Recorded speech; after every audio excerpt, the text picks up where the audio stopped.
Hello students, welcome to channel सब कुछ no. आज आप लोग पढ़ेंगे कक्षा 7 यूपी बोर्ड गणित हिंदी मीडियम का अभ्यास 5 का ई। इससे पहले आप लोगों ने 5D तक पूरा पढ़ाई कंप्लीट किया था और कुछ लोगों ने कमेंट किया था कि हमारे बुक से ये जो आप पढ़ा रहे हैं ये एक्सरसाइज नहीं मिल रहा है। तो इसके लिए आप लोगों को हमने बताया था कि हम जो ये 5E पढ़ा रहे हैं आप लोगों के बुक में 5 का F दिया होगा, आप लोगों के बुक में एक एक्स्ट्रा चैप्टर दिया हुआ है। इसलिए अगर हम 5 का D पढ़ाएंगे तो आप लोगों में 5E दिया होगा, अगर हम 5 का E पढ़ाएंगे तो आप लोगों में 5 का F दिया होगा। तो ऐसे आप लोग बुक में अपने देख सकते हैं। अगर आप लोग चैनल पर नया है तो चैनल को सब्सक्राइब कर दीजिए, वीडियो को लाइक भी कर दीजिए और शेयर कर दीजिए ताकि सभी लोग घर बैठे ऑनलाइन पढ़ाई कर सकें। तो अब हम लोग देखते हैं 5E में हम लोगों को क्या जानना है। तो देखिए, इस 5E को पढ़ने से पहले आप लोगों को दो बात याद रखना जरूरी है। एक त्रिभुज के कोणों के समद्विभाजक किसको कहते हैं और एक अंतः केंद्र क्या होता है। अभी तक आप लोगों ने परिकेंद्र पढ़ा था और उसके भुजाओं का समद्विभाजक पढ़ा था, कोणों का समद्विभाजक। तो जैसे मान लीजिए अगर कोई त्रिभुज दिया हुआ है, मान लीजिए हमने एक त्रिभुज ले लिया है, यहां इसका नाम लिख लेते हैं ABC। कोणों के समद्विभाजक, इसमें आप लोग जानते हैं 3 कोण होते हैं। यहाँ का एक कोण है, एक कोण यहाँ है और एक कोण यहाँ है। तो कोणों का समद्विभाजक मीन्स क्या होता है? सम मीन्स बराबर, द्वि मीन्स दो, भाजक मीन्स बांटना। तो यानी कि कोणों को 2 भागों में बांटना है। कोणों को 2 बराबर भागों में बांटते हुए जो रेखा खींचेंगे उसी को कोणों का समद्विभाजक कहते हैं। जैसे मान लीजिए यहां पर हमने कोण ये बना लिया है। अब इस कोण को 2 बराबर भागों में बांटना है। तो 2 बराबर भागों में बांटेंगे कैसे, उसको भी थोड़ा सा देख लेते हैं हम लोग। जैसे मान लीजिए इस कोण को, कोण B को हमको 2 बराबर भागों में बांटना, तो हम ये जो प्रकार लेंगे इसमें दूरी लेंगे। देखिए इस कोण पर जो हमने ये तिरछा वाला लाइन लगाया है, इस वाले का आधा से अधिक का दूरी लेंगे अंदाज से ही अपने, देखिए, और ऐसे एक चाप काटेंगे। अब इसी दूरी से यहां पर रख के एक दूसरा चाप काटेंगे और जहां पर ये चाप एक दूसरे को काट रहे होंगे, मान लीजिए हमारा चाप यहाँ देखिए कट रहा है, यहाँ इस बीच से इस B को मिलाते हुए ऐसे आगे तक बढ़ा देंगे। तो देखिए ये क्या हो गया, इस कोण का समद्विभाजक रेखा हो गया। इसी को समद्विभाजक कहते हैं। ये आप लोग जितना बड़ा चाहेंगे खींच सकते हैं, कोई दिक्कत नहीं है। मान लीजिए हमने खींच लिया इसको BM। तो देखिए कोणों का हमने समद्विभाजक, यहाँ कोण का हमने समद्विभाजक कर लिया, मीन्स 2 बराबर भाग में कोण को बांट लिया। जैसे मान लीजिए अगर ये कोण था आपका 60 अंश का, तो हमने बांट लिया, तो ये भी 30 का हो गया, ये भी 30 का हो गया। इसी को कहेंगे 2 बराबर भागों में बांटना, उसी को समद्विभाजक कहते हैं। अब देखिए मान लीजिए हमको कोण C को 2 बराबर भागों में बांटना है, तो C वाले में देखिए इस कोण पर रखेंगे, आधा से अधिक का दूरी लेंगे, चाप लगाएंगे और इसी दूरी से यहां रख के दूसरा चाप काट लेंगे। अब जहां पर ये चाप एक दूसरे को काट रहे होंगे ऐसे, देखिए इसी को C से मिलाते हुए आगे तक खींच लेंगे। जितना बड़ा चाहेंगे इसको खींच सकते हैं, स्केल की सहायता से ही खींचेंगे। मान लीजिए हमने अंत तक खींच लिया इसको। अब देखिए कोण C को भी हमने 2 बराबर भागों में बांट लिया। अगर मान लीजिए A को बांटना हो तो क्या करेंगे, ये जो कोण है इसका आधा से अधिक का दूरी लेके ऐसे चाप लगाएंगे और इसी दूरी से फिर से यहां से दूसरा चाप लगाएंगे। कोण को कहेगा तो हम कोण का लेंगे। मान लीजिए इसको हम मिलाते हुए ऐसे आगे तक बढ़ा लेंगे। मान लीजिए P तक हमने खींच लिया। तो यही जो रेखाएं हैं ये कोणों के समद्विभाजक हैं। कोण को हमने 2 बराबर भागों में बांट लिया और ये तीनों कोण भी एक बिंदुगामी होते हैं या संगामी कह सकते हैं। संगामी या बिंदुगामी का मतलब होता है एक ही बिंदु पर तीनों रेखाएं मिल जाती हैं, उसी को बिंदुगामी या संगामी कहते हैं। और जहां पर ये तीनों कोणों के समद्विभाजक मिलते हैं इसका नाम होता है अंतःकेंद्र। अंतःकेंद्र को आई से लिखा जाता है। तो आया बात समझ में। अगर मान लीजिए परिकेंद्र पूछेगा तो भुजाओं के समद्विभाजक, इन भुजाओं के ये जो रेखाएं हैं तीनों त्रिभुज के, इनका आधा से अधिक दूरी लेके इनको दो बराबर भागों में बांटते हैं और खींचते हैं, जहां तीनों मिलते हैं उसको कहते हैं परिकेंद्र। जबकि ये कोणों के समद्विभाजक करेंगे जहां मिलेंगे उनको कहेंगे अंतःकेंद्र। तो अगर परिभाषा आप लोग लिखना चाहें तो लिख सकते हैं, ऐसे बोल रहा हूं, त्रिभुज के कोणों के समद्विभाजक किसको कहेंगे? त्रिभुज को के तीनों कोणों को दो बराबर भागों में बांटने वाली रेखा को त्रिभुज के कोणों के समद्विभाजक रेखा कहते हैं। और अंतःकेंद्र त्रिभुज के तीनों कोणों के समद्विभाजक जिस बिंदु पर मिलते हैं। अंतःकेंद्र क्या होता है? त्रिभुज के तीनों कोणों के समद्विभाजक जिस बिंदु पर मिलते हैं उसी बिंदु को अंतःकेंद्र कहते हैं। अंतःकेंद्र को आई से प्रदर्शित करते हैं, कैपिटल आई। तो इतना आप लोग लिख लेंगे, हमने परिभाषा बोल दिया है, इसको सुन के आप लोग लिख लेंगे। अब एक्सरसाइज 5E आप लोग देखेंगे कि उसमें करना क्या है। तो हम लोग देखते हैं 5E का फर्स्ट क्वेश्चन दिया है, नीचे दी गई भुजाओं तथा कोणों से त्रिभुज बनाइए और उनके कोणों के समद्विभाजक खींचकर जांच कीजिए कि क्या वे संगामी हैं। तो पहले वाले में देखिए 3 क्वेश्चन दिया हुआ है, बारी बारी से हम लोग सबको देखेंगे। इसमें कह रहा है कि नीचे दिए गए भुजाओं और कोणों से, जिस क्वेश्चन में भुजा केवल दिया होगा, किसी में भुजा कोण दोनों दिए हुए हैं, तो कह रहा है कि भुजाओं और कोणों से एक त्रिभुज बनाइए और उनका क्या करना है? कोणों के समद्विभाजक खींचिए, जैसा अभी हमने बताया कोणों के समद्विभाजक, और खींच कर बताना है क्या वे संगामी है, मीन्स क्या वो तीनों एक ही बिंदु से होकर जाते हैं कि नहीं, ये बताना है। तो पहले का हम लोग देखते हैं क्या दिया है। 3.4 सेमी, 4 सेमी तथा 2.5 सेमी तीनों भुजा दिया हुआ। हमने बताया था आप लोगों को त्रिभुज खींचते हैं तो कोशिश करते हैं नीचे वाले को सबसे बड़ा बनाएं। तो सबसे बड़ा 4 सेमी है तो हम लोग नीचे आधार वही बनाएंगे। सब स्केल की सहायता से ही रेखाएं खींचेंगे। तो इसमें देखिए जो कम कम दूरी पर स्केल में होता है, यानी कि जो 15 तक दिया होता है यही सेमी होता है, इसी को हमको यूज करके बनाना है। तो पहले 4 सेमी का है तो हम लोग स्केल से नाप के एक 4 सेमी का यहां रेखा खींच लेंगे। मान लीजिए इसका नाम हमने लिख लिया AB।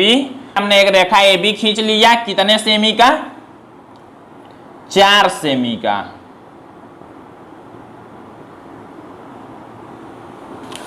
तो हमने 4 सेमी खींच लिया। अब 3.4 और 2.5 बचा है, तो यहाँ 3.4, यहाँ 2.5, चाहे यहाँ 2.5, यहाँ 3.4। इस दोनों में से कोई भुजा कहीं पर भी खींच सकते हैं, कोई दिक्कत नहीं है। मान लीजिए हमको 3.4 सेमी खींचना है। तो अब देखिए पहला तो नाप के खींच लेंगे, लेकिन दूसरा और तीसरा कैसे खींचेंगे?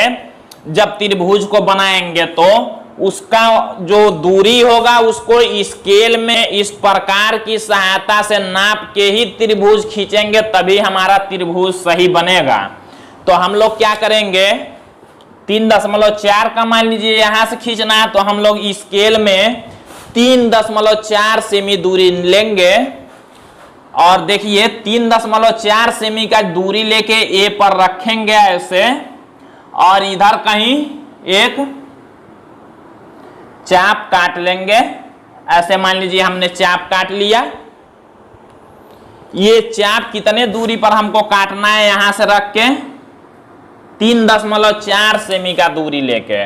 अब फिर से देखिए हमको 2.5 का बनाना है। फिर प्रकार में स्केल से हम लोग 2.5 सेमी का दूरी लेंगे और B पर रख के इस पहले वाले चाप को ऐसे काट लेंगे जहां पर भी कट जाए। तो इसका नाम हम लोग लिखेंगे AB हो गया है, तो यहाँ का नाम C, और इस C को A और B से मिला देंगे जहां कटा हुआ है। ऐसे A से भी मिला लेंगे। और इसको बी से भी मिला लेंगे।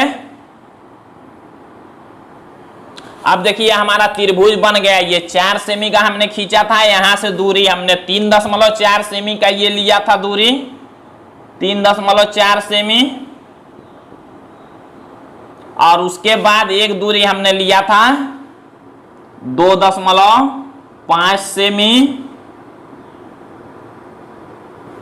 अब देखिए इतना करने के बाद जब हम लोग त्रिभुज बना लिए तो अब किसका क्या करना है, कोणों के समद्विभाजक। अब कोण को हमको 2 बराबर भागों में बांटना है, तो सबसे ज्यादा जरूरी यही है। अब कोण को कैसे बांटेंगे, सबसे पहले हम लोग कोण के लिए यहां पर एक चाप लगा के कोण बनाते हैं। देखिए अब प्रकार में हम कोई भी दूरी ले सकते हैं। मान लीजिए हमको ये वाला कोण खींचना है, तो हम कोई भी दूरी लेके पहले क्या करेंगे, ऐसे चाप एक लगा लेंगे। देखिए हमारा इस बोर्ड पर सही से ये घूम नहीं पाएगा, तो इसलिए हमको हाथ से ही बनाना पड़ेगा। तो यहां पर हम लोग ऐसे चाप लगा लिए। अब देखिए ये वाला जो दूरी हम लिए हैं यहां भी लेंगे, यहां भी, तो कोई भी दूरी ले लेंगे, कोई जरूरी नहीं है जितना दूरी यही लिए। अब यहां से भी हम एक चाप ऐसे लगाएंगे। तीनों कोण के लिए हम 3 कोण ऐसे पहले बना लेते हैं। देखिए हमने ऐसे बना लिया। इसको प्रकार से आप लोग बनाएंगे तो सही से बनेगा फिगर। फिर यहां देखिए सी से भी हम एक कोई भी दूरी लेके एक चाप ऐसे लगा लेंगे।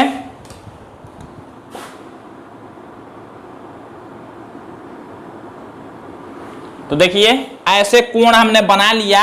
अब कोणों का समद्विभाजक खींचना है, तो कैसे खींचेंगे, मेन पॉइंट ये है। तो देखिए ये जो चाप हमने लगाया है, जो कोण है, इस पर प्रकार को रख के आधा से इस चाप के, देखिए यही सबसे जरूरी है, इस चाप का देखिए आधा से अधिक का दूरी हमने लिया है। अंदाज से ही जितना आधा से अधिक चाहे ले सकते हैं, आधा से कम नहीं होना चाहिए। ऐसे चाप लगाएंगे। अब दूरी को घटाना बढ़ाना नहीं है। अब फिर से यहां रख के उसी दूरी से एक चाप और पहले वाले को काट लेंगे। यही सबसे ज्यादा जरूरी है। यही काम यहां भी करेंगे और यहां भी करेंगे। इसको हम थोड़ा इस पेन से बनाते हैं। अब देखिए यह जहां कटा हुआ है इसी को ए से मिलाते हुए ऐसे आगे तक बढ़ा लेंगे, जहां तक चाहेंगे बढ़ा सकते हैं। इसका नाम भी कुछ लिख लेंगे, मान लीजिए जहां तक बढ़ाएंगे।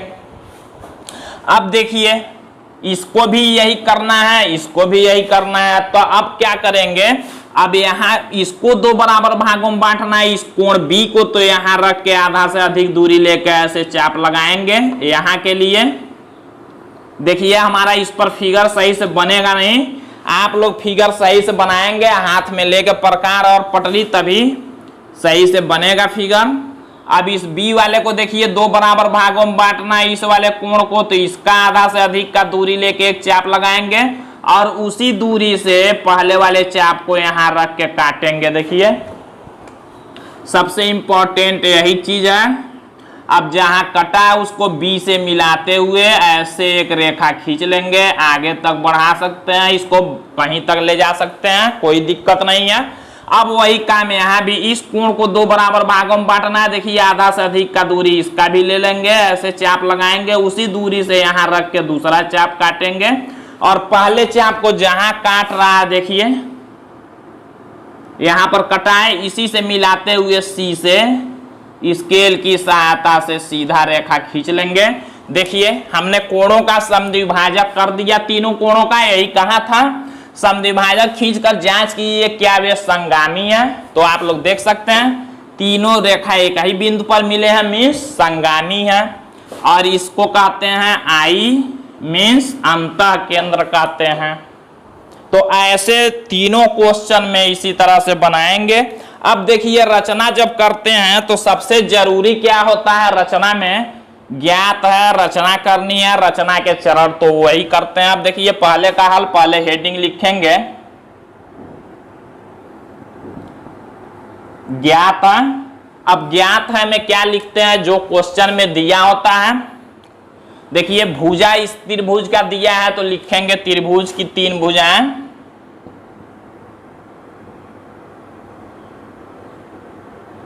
त्रिभुज की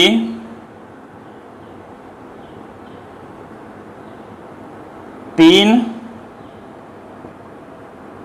भुजाएं, त्रिभुज की तीन भुजाएं दिया हुआ है, किस नाप से दिया वो भी यहां लिख सकते हैं, और केवल त्रिभुज की तीन भुजाएं ऐसे भी लिख सकते हैं, चाहे नाप भी लिख सकते हैं। ऐसे करके क्रमशः नाप भी लिख रहा है 3.4 सेमी, कॉमा लगा के 4 सेमी, तथा 2.5 सेमी।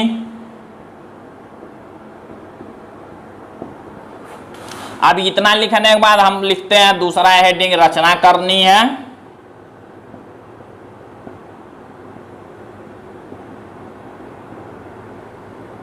रचना करनी है मीन्स हमको बनाना क्या है, जो क्वेश्चन में पूछेगा। देखिए, कोणों के समद्विभाजक खींचना है हमको, कोणों का समद्विभाजक तो लिखेंगे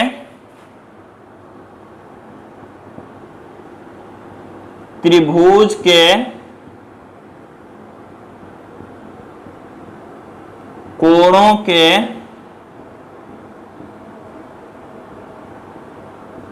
समद्विभाजक की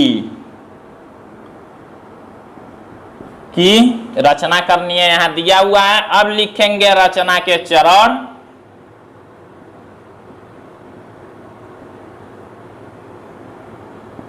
देखिए, इसमें हमने जैसे बताया है, ज्ञात है, रचना करनी है, रचना के चरण। इस पहले क्वेश्चन में हम बता रहे हैं, दूसरे और तीसरे क्वेश्चन में हम नहीं बताएंगे, इसको आप लोगों को लिखना होगा। जैसे बता रहे हैं वैसे आप लोग समझेंगे, तभी ये सब आप अपने मन से लिखेंगे तो ज्यादा बेटर होगा आप लोगों के लिए। तो देखिए, रचना के चरण में क्या लिखेंगे। पहला नंबर हम लोग लिख सकते हैं, दिए गए नाप से एक त्रिभुज ABC बनाया। पूरा डिटेल में नहीं लिखेंगे, लिखेंगे क्या,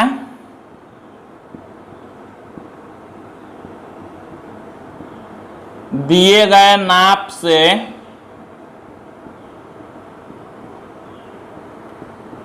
एक त्रिभुज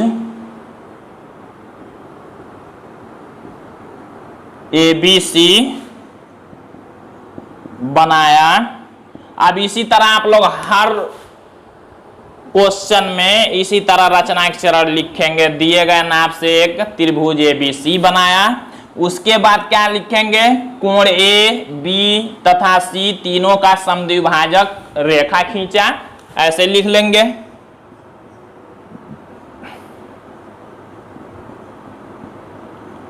कोण A, कोण B तथा कोण C का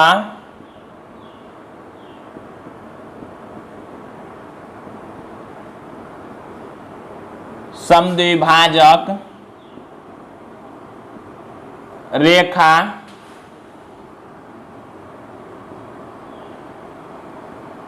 खींचा। अब ये इसमें नहीं लिखना पड़ेगा आप लोगों को, आधा से अधिक दूरी ले चाप लगाया, ऐसे ऐसे नहीं लिखना पड़ेगा। कोण A, B तथा C का समद्विभाजक रेखा खींचा, तो इसमें हो गया। अगला नंबर क्या लिखेंगे, तीनों समद्विभाजक रेखाएं, लिखेंगे क्या, तीनों समद्विभाजक रेखाएं एक ही बिंदु I पर मिलती हैं। लिखेंगे क्या, तीनों समद्विभाजक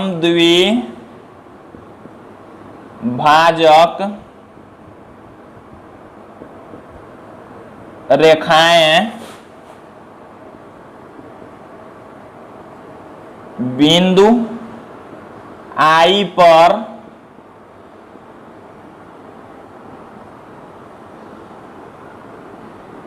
मिलती हैं।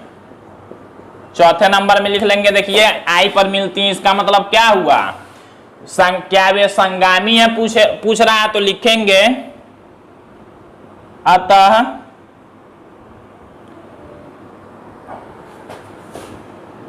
त्रिभुज के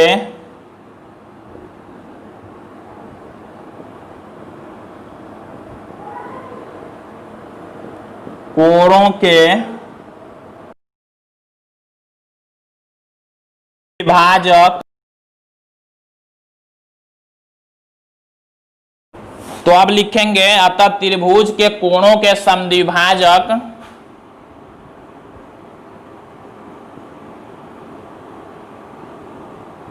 संगामी है।